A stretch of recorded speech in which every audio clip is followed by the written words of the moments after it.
DU TV nk'uko musanzwe mubizi murashikirizwa na Dave.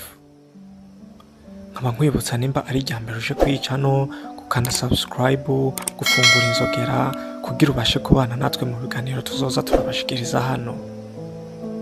Uno musi rero tukaba tugiye kurabira hamwe ijambo ryohereye mu matwi y'umukunzi wawe. Mu vy'ukuri mu mibereho ya muntu birakunzwe ko umuntu yumva ko hariho uwundi amukunda.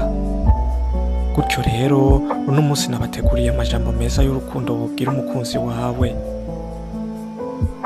Mukundwa, niwe muntu wa mbere mfise antera kumva ivyishimo. Ni wewe utuma niyumva neza kandi ntakubesha iyo turi kumwe ndumva ntekanye. Niwe muntu ntigera ndambirwa iyo turiko turavugana kandi biranezereza cyane uburyo uhora witeguye kunyumviriza. Niwe mbwira ingorane zanje zose kandi ndagushimira uburyo bwose wama witanga kugira umfashe. Mu by'ukuri biranezera iyo mbyutse mu gitondo kuraba notification za message zawe muri phone yanje. Nkwiyumvira ko ku murango na nijoro ura mu bitekerezo byanje nitaye ku byo mba ndiko ndakora byose. Ndakunda kuguhamagara kugira numve ijwi ryawe n'intwengo yawe.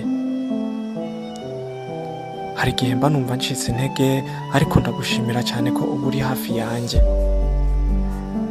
Sinzi ukuntu nagize amahirwe yo kukugira ariko byarampiriye.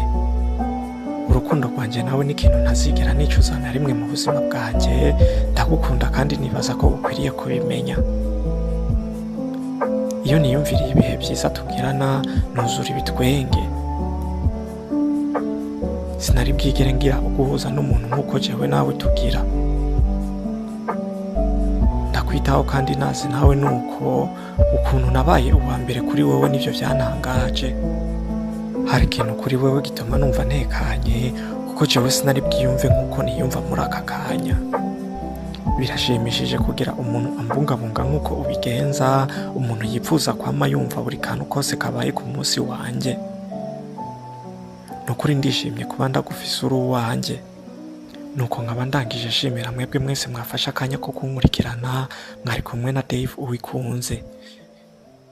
Nimba nawe ufise ico woshikiriza canke ukongera ko kuri ibi mvuze, andika ngaho muri commentaire. Murakoze cyane, mugira ibyishimo.